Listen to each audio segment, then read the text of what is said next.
या घटनेनंतर संपूर्ण महाराष्ट्र हादरून गेला। नांदेडमध्ये घडलेली ही घटना आणि त्यानंतर अक्षरशः संपूर्ण लोकांना एक आश्चर्याचा धक्काच बसला। असं या घटनेत काय घडलेलं आहे ते पहा। बहिणीसोबत बोलत असल्याच्या कारणावरून झालेल्या वादातून गुरुवारी सायंकाळी एका तरुणाचा गोळी झाडून व डोक्यात फरशी घालून निर्घृण खून करण्यात आला होता। दरम्यान आमच्या प्रेमास विरोध करून वडील व भावांनी त्याला संपवले। असे असले तरी मी लग्न करून कायम त्याचीच राहीन असे म्हणत प्रियसीने चक्क मृतदेहासोबत लग्न केले। प्रियकराला मारून कुटुंब हरले व त्याच्या मृतदेहासोबत लग्न करून मी जिंकल्याची भावना मुलीने व्यक्त केली। ही नक्की घटना काय आहे आणि मुलीने तसं का केलेलं आहे ते सुद्धा आपण पुढे बघणार आहोत। चॅनलवरती पहिल्यांदा आला असेल तर चॅनलला जरूर सबस्क्राईब करून घ्या। नांदेड शहरातील जुना गंज भागात पहलवान टी हाऊसच्या पाठीमागे गुरुवारी सायंकाळी सक्षम ताटे हा मित्रांसोबत थांबलेला असताना हिमेश मामिडवार याच्यासोबत त्याचा वाद झाला। यावेळी हिमेश व त्याच्यासोबत असलेल्या एकाने सक्षमवर गोळी झाडली। ती गोळी त्याच्या बरगडीतून आत गेली। त्यानंतर रक्तबंबाळ झालेल्या सक्षमच्या डोक्यात फरशी घालण्यात आली। त्यात त्याचा जागीच मृत्यू झाला। या घटनेमुळे परिसरात खळबळ उडाली होती। पोलिसांनी अवघ्या तासाभरातच हिमेश मामिडवार आणि गजानन या दोघांना ताब्यात घेतले। त्यानंतर साहिल मामिडवारवर व अन्य एकाला परभणी जिल्ह्यातील मानावत येथून अटक करण्यात आली। प्रकरणातील आणखी एक आरोपी फरार असून पोलीस त्याचा शोध घेत आहे। दरम्यान उत्तरीय तपासणी व कायदेशीर पूर्ण झाल्यावरच शुक्रवारी सायंकाळी सक्षमच्या अंत्यविधीची तयारी सुरू असताना त्याची प्रियसी आंचल सक्षमच्या घरी पोहोचली। सक्षम हयात नसला तरी त्याच्या मृतदेहासोबत लग्न करून मी कायम त्याच्या कुटुंबासोबत राहणार असल्याचे तिने सांगितले। तसेच या प्रकरणी वडील व दोन्ही भावांविरोधात कठोर कारवाई करा अशी मागणी तिने यावेळी केली। मृतदेहासोबत लग्न करण्याचा प्रकार फक्त चित्रपटापुरताच मर्यादित होता, मात्र त्याची प्रत्यक्ष अनुभूती शुक्रवारी नांदेड शहरात पाहायला मिळाली। आता घटनेतील मृत सक्षम ताटे व मुख्य आरोपी हिमेश हे पार्श्वभूमीचे मित्र असून दोघेही हिस्ट्री शीटर गुन्हेगार आहेत। त्यांच्यातील मैत्रीमुळे एकमेकांच्या घरी येणे जाणे व्हायचे। दरम्यानच्या काळात सक्षम व हिमेशची बहीण आंचल यांच्यात जवळीक निर्माण झाली। ही बाब आंचलच्या कुटुंबियांच्या लक्षात आल्यावर त्यांनी त्यास विरोध दर्शवला। मग सक्षम व आंचलचे प्रेमसंबंध गत 3 वर्षापासून कायम होते। विरोध करून वारंवार सांगूनही फरक पडत नसल्याने 27 नोव्हेंबर रोजी सायंकाळी सक्षम व हिमेश जुन्या नांदेड भागात एकमेकांसोबत भेटले। या वादातून हाणामारी, त्यानंतर गोळीबार व फरशीने वार करत पिता पुत्रांनी सक्षमला कायमचे संपवले। तसेच जात वेगळी असल्यामुळे आंचलच्या कुटुंबियांचा या दोघांच्या प्रेमसंबंधांना विरोध होता। याच वादातून आंचलचे वडील गजानन मामेडवार, भाऊ साहिल मामेडवार आणि हिमेश मामेडवार या तिघांनी गोळ्या घालून आणि फरशी व दगडाने मारून सक्षम ताटे याची हत्या केली। सक्षम ताटे आणि मामेडवार कुटुंबीय हे दोघेही गुन्हेगारी पार्श्वभूमीचे आहेत। सक्षम ताटे काही दिवसांपूर्वीच तुरुंगातून सुटला होता। गजानन मामेडवार यांनी सक्षमला त्यांच्या मुलीपासून दूर राहण्यास सांगितले होते, मात्र सक्षम आणि आंचल यांचे प्रेम प्रकरण सुरू राहिलेल्या मामेडकर कुटुंबियांनी गुरुवारी त्याला संपवले होते।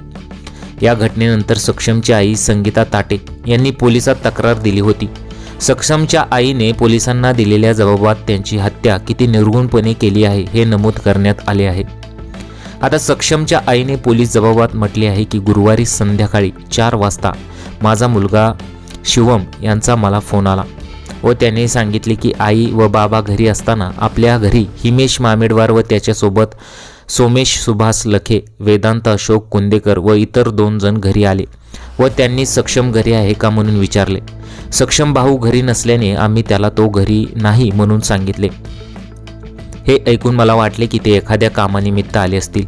त्यानंतर शिवमने सायंकाळी 6 वाजण्याच्या सुमारास परत फोन केला व त्यांनी कळवले की आई सक्षम भाऊला मिलिंद नगर येथे बाळू कचरू जोंधळे यांच्या घरासमोर गजानन मामेडवार व साहिल मामेडवार व हिमेश मामेडवार यांनी मारहाण केली आहे, तू लवकर ये असे कळवल्याने मी लगेच मिलिंद नगर येथे जाऊन पाहिले असता तेथे माझा मुलगा सक्षम ताटे हा जखमी अवस्थेत पडला होता। त्याच्या डोक्याला आणि तोंडाला मार लागून डोक्यातून मेंदू बाहेर आला होता। बाजूला फरशीचा तुकडा रक्ताने भरून पडला होता. तसेच कपाळावर बंदुकीची गोळी लागल्यासारखी जखम होती व गोळीच्या पोंगळ्या देखील तिथे पडल्या होत्या. त्यानंतर तिथे पोलीस आले व सक्षमला ॲम्ब्युलन्सने दवाखान्यात नेले, असे सक्षमच्या आईने पोलिसांना दिलेल्या जबाबात म्हटलेले आहे.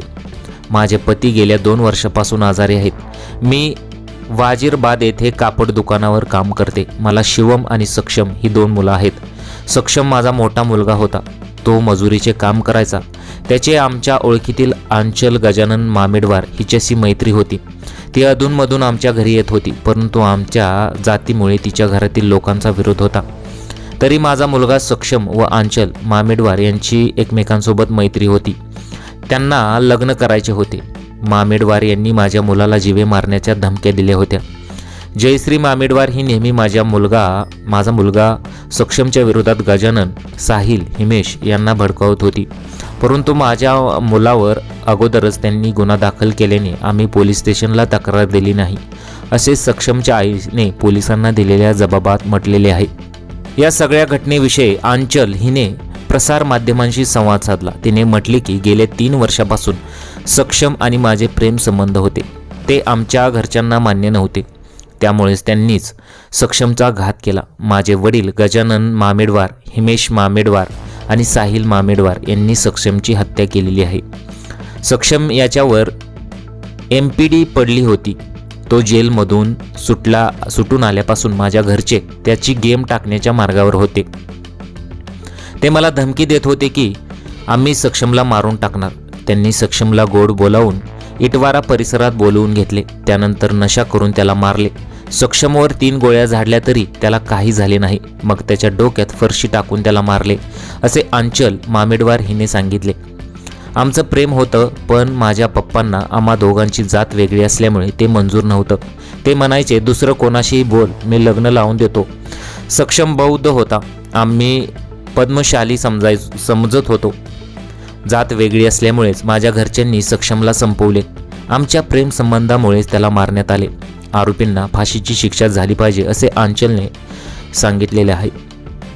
सक्षम ताटे याचा मृतदेह त्याच्या घरी आणण्यात आला. तेव्हा त्याच्या नातेवाईकांनी आणि मित्रपरिवाराची मोठी गर्दी झाली होती.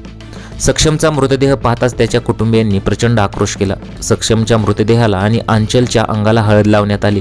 त्यानंतर आंचलने सक्षमच्या नावाने कपाळावर कुंकू लावले. यानंतर तिने म्हटले की मी सक्षम सोबत लग्न केले आहे. तो आता नसला तरी आमचं प्रेम जिवंत आहे. मी मनाने कायम त्याच्यासोबत राहीन. मी आता सक्षमच्या घरीच राहणार आहे. मला सक्षम सोबत राहायचे आहे, असं आंचल मामेडवार हिने सांगितलं आहे. म्हणजे ज्यावेळेस मृतदेह आणला होता तो अक्षरशः त्यावेळेस मग ती म्हणाली होती की जरी तो आता नसला तरी मी त्याच्यासोबत लग्न केलेलं आहे. त्याच्या मृतदेहासोबत मी लग्न केलेलं आहे. मी त्याच्याच घरी राहणार आहे. अशा प्रकारे ही संपूर्ण घटना घडलेली आहे. तुम्हाला या घटनेबद्दल काय वाटतं? तुमच्या प्रतिक्रिया जरूर कळवा.